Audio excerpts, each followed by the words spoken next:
been talking about Ross and Rachel. Me and Tila have been married for about 4 months, but we've been together for about 4 years. So this would be our perspective on the problematic Ross and Rachel. Yep. Let's get started. What, is Rach in her room? Oh, no, she's still at work, but she told me to tell you to call her. Oh, what? Is she going to cancel on me again? How could she do this? Doesn't she know it's our anniversary? All right, Ross, this is the extent of my knowledge on the subject. Call Rachel. What's that on the bottom? Oh, that's my doodle of a ladybug with a top hat. She's fancy. Hello? Hey, honey. Oh, hi. Hey, what's going on? There was a disaster in shipping, and now I've got to get this order in. Honey, I'm so sorry, but it looks like I'm going to be here all night. What? How about I come up there? No, honey, please. I just have too much to deal with. Anyway. Ross, yeah, is mad selfish. He's so selfish. Oh, me is literally all I heard. Like, how is she doing? No. Why is she still there? Has something happened to her? You know, that's one of the big tips in relationships as well. Most people in the relationship are pretty much selfish. Mm-hmm. Or maybe they become so comfortable with the person that they don't even stop to think what the situation is. Mm-hmm. You know, just always thinking about it from their perspective, and not always thinking about it from the other person or their partner's perspective. You know, this is how relationships break down. You have to constantly think of the other person. Yeah. Be selfless. Selfless. More of the person. Which is contrary to what the world teaches you. The world says, you know, you first. Yes. And then the person. That's why divorce happens. Rates are like, is it like 50% divorce now? Like, marriages ended up in divorce, right? Because people are selfish and not selfless. Yeah. Do not be a Ross. I think Chandler is actually more selfless. If you know, Chandler and Monica, their relationship is more stable and more ideal, and what relationship should be than whatever this Ross and Rachel nonsense garbage is. I wonder if they did that deliberately. I think so, but people don't really get it. But I think people do now, but I don't think people got it then. And even when I was younger, I used to be like, yeah, Ross and Rachel. Because Chandler and Monica just look boring, right? So you wanted the Ross and Rachel. Fire. Oh. Because it seems so exciting. It's so exciting. I like to be in pain and cry my eyes out. That's how I know it's love. Oh, man. Oh, okay, let's continue. Thank you for holding. Hi. Oh, my God. What are you doing here? Well, you said you couldn't go out, so... You brought a picnic. Ugh, what a boyfriend. That's it. On Monday, I start wearing makeup. Ross, honey, this is very nice, but I've got a crisis. Yeah, but I've got couscous. Honey, I'm sorry. I know it's our anniversary, but I told you on the phone I don't have time to stop. Okay, you don't have to stop. I'm invisible. I'm not here. Yeah, but I don't... Who approved that order? Well, there is no Mark Robinson in this office. Get me Mark on the phone. Oh, I love Mark. Do you know Mark? Yeah. Well, let me just check that with what I've got here. All right, see, 038 is not the number for this store. 038 is the class.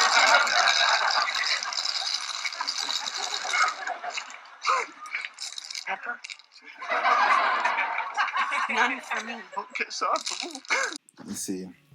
He's again, not listening. Again with the... Like, it may seem like romantic, it's not romantic. But at the same time, it's not, because it's just really him just trying to impose his will. Like, this is what I want, and this is how it has to be. You know? Literally. And in all relationships, you know, sometimes, like, especially if it's meant to be an anniversary, like, it's true. Like, yeah, you know, it's meant to be a special night, but circumstances happen, and both sides have to be able to understand that and just, you know what I mean, and be understanding and see, you know what, it's cool. You know what, even though that anniversary is meant to be today, we could do it tomorrow. But Ross's problem is control, isn't it? Because he feels like, he's losing her. So he's overcompensating, basically. Oh, that's what's going on. Because she just got, so the context is she just got this job, basically. And prior to that, her job was kind of like, what she worked? She was working as a waitress in the coffee shop. In the coffee shop. Yeah, so she got this I think she got other little minor stuff, but anyway, she gets this job and basically it's making her really busy, so she's not spending as much time with him as possible. And I think he feels kind of like, what's the word? Insecure. Basically. Because there's another guy called Mark, but that will come later on. But yeah, there's another guy as well. But I think this is just insecurity, and he's masking it as love, basically. Oh, I love you so much, that's why I came. Okay. But really, he's just there to just because of his insecurities, basically. And everything he said is true as well, because that's why I say Ross is a selfish character. He is not a good character, and he's not a good example, because he's one of those, and he's actually quite toxic. Imposing your will on someone is not good, even if it seems. But then it's being masked as, oh, I love you so much, and I just want to spend time with you because it's our anniversary. But then it turns into a home. I just want to spend time with you. I'm sorry. As I was saying, the store number is wrong, and I'm sorry, but that is. Oh my God!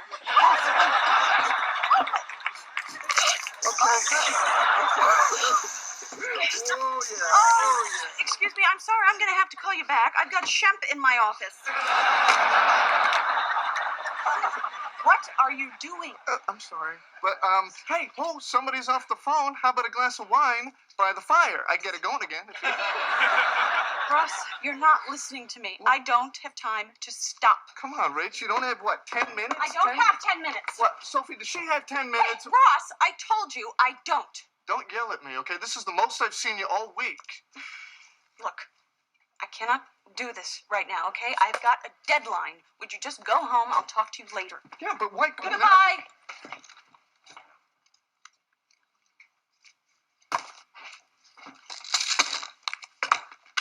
Actually, that's our 3-hole punch. Because of what you said about the insecurity, it's clearly because of the insecurity. That's why he's really doing these things, right? Which, that kind of shows as well. Even for a woman, it becomes like an alarm bell to be able to see that, this guy is insecure. It's insecure. Like, what's really causing, because it's actually a bit abnormal. It's not normal. It's a bit abnormal behavior. Like, you can see that she's trying to do her work, and you're just there, like, being so inconvenient. I don't know. It kind of it's quite strange behavior when you think about it. Can you imagine, like in reality, like, you're working, and then your husband, your girlfriend, boyfriend, whatever, comes to your workplace with a picnic basket. I mean, how are they? After you've told them that you're going to be busy. I mean, in a normal work environment, you can't do this kind of thing. Yeah. But can you imagine, though, like, and he's there, like, grinding pepper into your food, asking to take 10 minutes to drink wine. It's just so, like... That's why, even from the men, that's why it's not good to be insecure, and the reason why he's insecure, right, is because he doesn't actually have any trust for her. He doesn't trust her. He doesn't have any trust. And why doesn't he not have trust? Because he doesn't know her that well, probably. Or maybe he does know her. And that's why he doesn't trust her. And that's why he doesn't trust her. But yet still choosing to be with her. Still choosing. I know. Right? Weird. That's mad, It's true. He doesn't trust her. He doesn't trust her. Or whatever. It could be because obviously he's seen her behaviors. Actually, because he's married. I think he was married before, and it turned out that the person he married was a lesbian. Oh yeah, I think I remember that. Yeah, so I think it was going. And I think this is. I don't know if this is his first proper relationship. Well, I think there was another one in between, but she wasn't that serious. But I think this has been like for him, like since that marriage. So I think it's that's actually made him insecure. Yeah. You know what I mean? And so, it's just a matter of time of not rushing into things and so forth. Like, in fact, he knows Rachel, right? They've been together for years. So it's either two things, right? Either Actually, no, he doesn't know. Actually, no, he does know Rachel quite well because they grew up together as well. Yeah, they grew up together. Yeah, they grew up together. So it's either two things, right?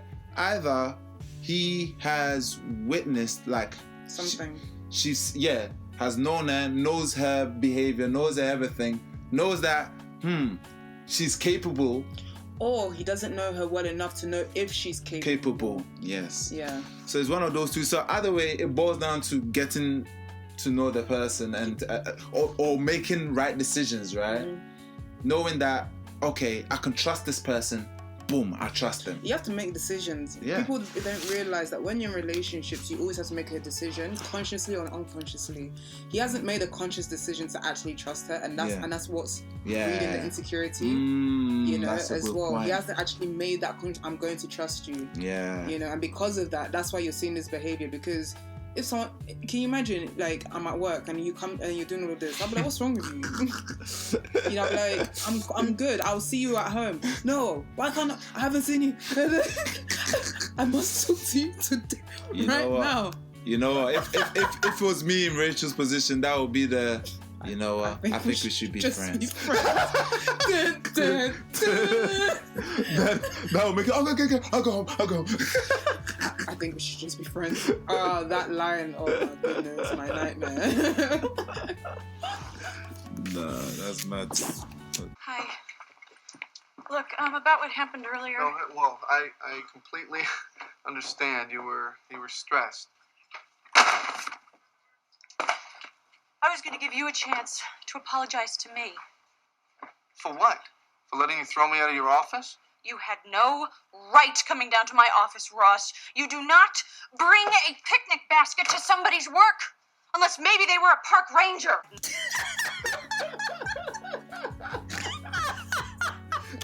This guy is a nutter, I'm telling you. I understand, you were stressed. That's why you were behaving in that way.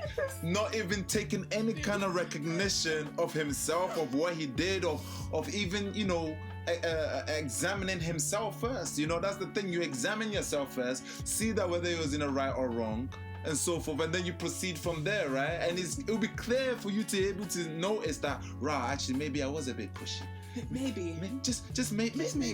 Just maybe, maybe I was a bit, too controlling. I was like, he's like, yeah, I know you were stressed out. It's okay. It's not your fault. You were stressed. You were stressed.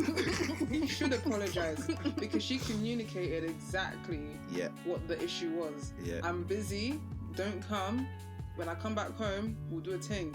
Yeah. Right? Yeah. You're trying to... You didn't listen to anything she said. You brought couscous and pepper to her office. Then you set her office on fire.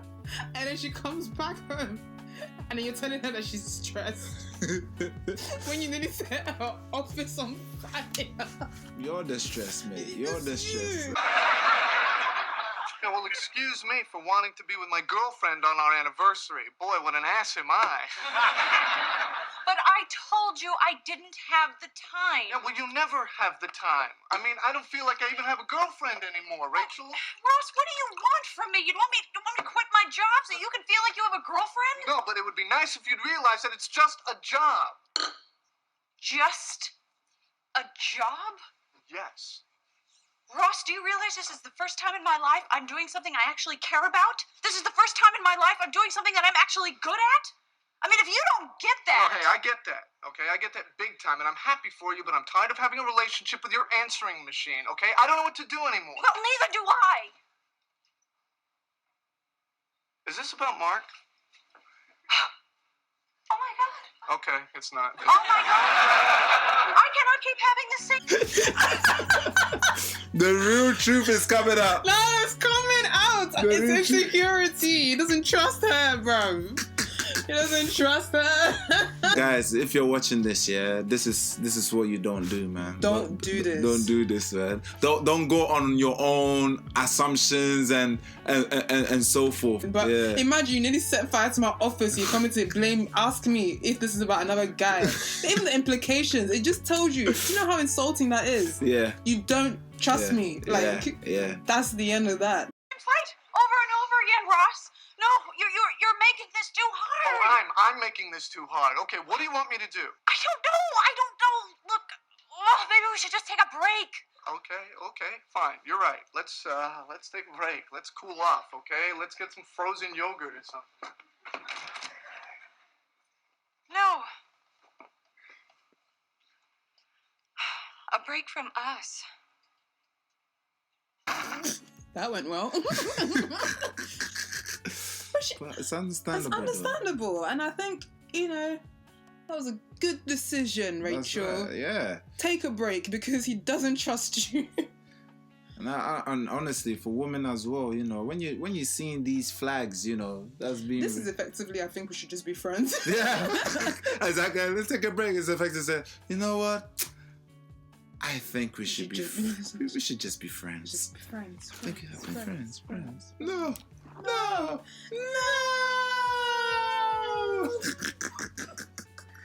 You see, and I think I don't like Ross as an adult watching this. Like, I really when it's so mad. When I was younger, I used to think this was like, Ross is just Rachel. Why can't you understand? He just loves you so much.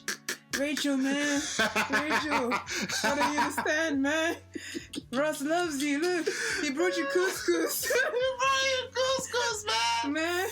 But now as an adult, I think he's so, clingy, annoying, selfish. And the whole argument, the only conclusion you can come to is not about me being ridiculous. It's obviously Mark. It's obviously Mark's fault. No self-examination. See, the Bible tells us to self-examine ourselves, right? Yeah. Self-examine yourself so that these kind of things will be clear to you when you're self-examining. Yes. Yes. Oh, and then we got to this big stupid fight. It was awful. I told him he treats me like a park ranger or something. Oh. And then I told him I wanted to take a break. I don't want to take a break. Oh, I'm sorry. Egg roll? No. Why do most women do that? So she told him to take a break, but she didn't really mean it. But she said it. Why is she saying things she don't mean? I think she wanted him to realize how serious maybe she was being, because it's almost like he wasn't taking it seriously, because he's not taking her seriously. That's the problem, right? Anything she's saying, he's not taking it seriously. So it takes her saying I want a break for him to actually that's the first time he actually listens to her. You can clock it. Yeah. So I get it, but I don't think she consciously did it though. I think it's it's a heat of the moment kind of thing. Yeah. As well. So maybe I take back my original comment. If she had said it thinking about it, I'd be like, cool. But because she said it out of emotions, it's not good. It's not good. And that's why the Bible says, let your yes be yes and let your no's be no's. Right? So then there's no this double-mindedness. Yeah. Right? That's what it is. Because I don't think she wanted to take a break. Yeah. I think maybe she just wanted to chill out, yeah, just please. Just because the guy is intense. Yeah. Right? And, yeah. And that is annoying. But this isn't wise, though. I mean, this is... wisdom. About Mark? Mark? Is this about Mark? It's not wise, wisdom. Maybe you should, he insisted and she couldn't say no. No, but she could have, Don't come. He literally thinks you're the reason why I'm stuck in the office. Exactly. If you come and he happens to come back at the same time, wahala day. Come on, man. I mean, problems for those who don't speak. It's true. Wisdom, people. Wisdom. That's why you need the Holy Spirit. That's right. Because if you have the Holy Spirit, would you be in this kind of scenario? No way, Jose. But that's Rachel. What are you doing, man? Why is Mark in your house giving you Chinese? Yeah, I understand. I get it. Most of you watching think, but he's not done anything wrong. It's just... Do you think Mark has an agenda? An agenda. He slightly does. Do you think guys can be genuinely kind and bring Chinese food? You know what, yeah? If you don't know God, 99% of the time, yes. You really? If you don't have God. Because when you have God, what happens is that the Holy Spirit communicates with you, right? He talks to you, and you're able to make sure within yourself that you're not going. This person may be pretty, but you know what? I'm making sure within myself that I'm not trying to be sly. Because there's brothers in church that will do something like this. Exactly. I know people that would bring me food, exactly, and keep me company and stuff, and it's not a thing at all, But in the world, nah, he in this scenario, I'm so sorry. Mark. You know what? To be honest, maybe there are some guys that are out there. Maybe there is, but the likelihood for me personally is the probability deep down, no one's kind like that just for the sake of being kind. I guess no, there is, but it's very, very rare. I feel like in this scenario, Mark? I don't think he's just being a friend, to be honest. I think he likes her. Yeah, because that's the thing, right? When you're in the world, you don't know how to separate the two. You can't because I feel this way. That means that I have to do something, but at the same time, they're my friend.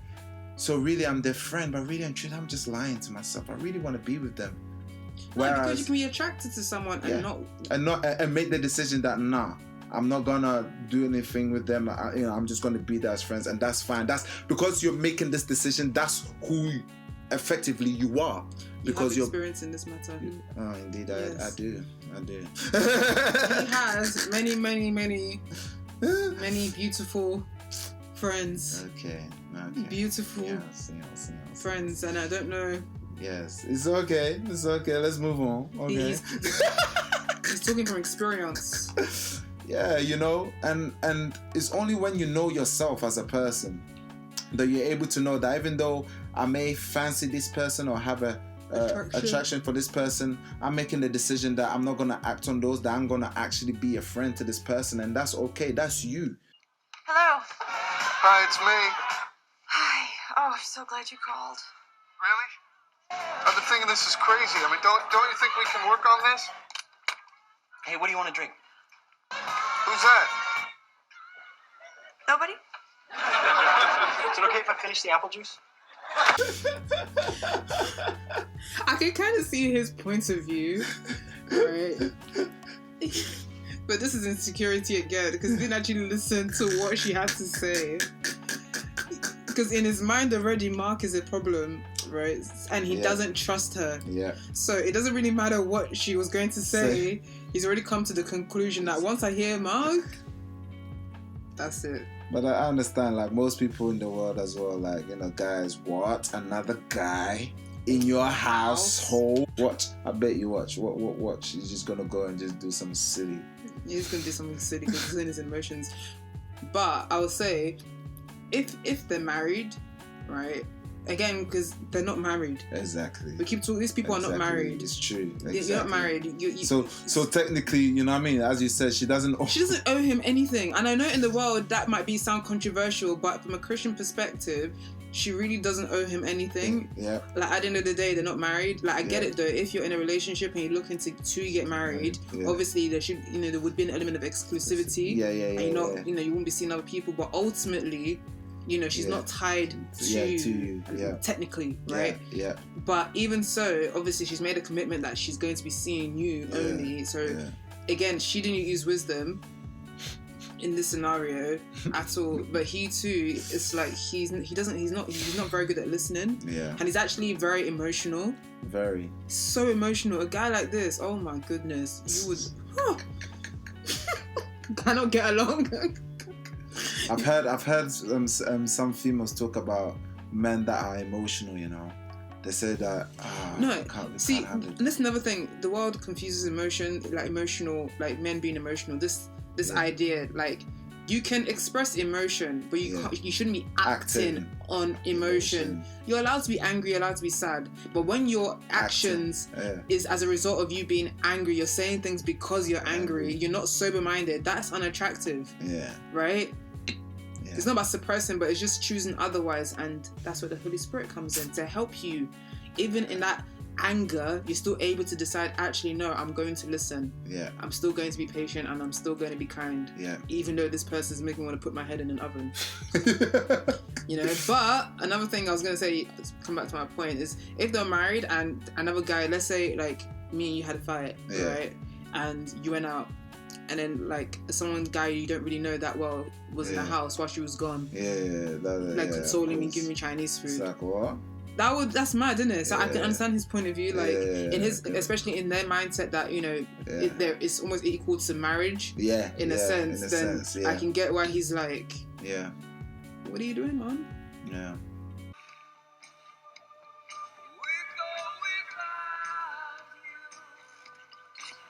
Still no smile. This is what happens, right? You become a doorway, right? A door opens, right?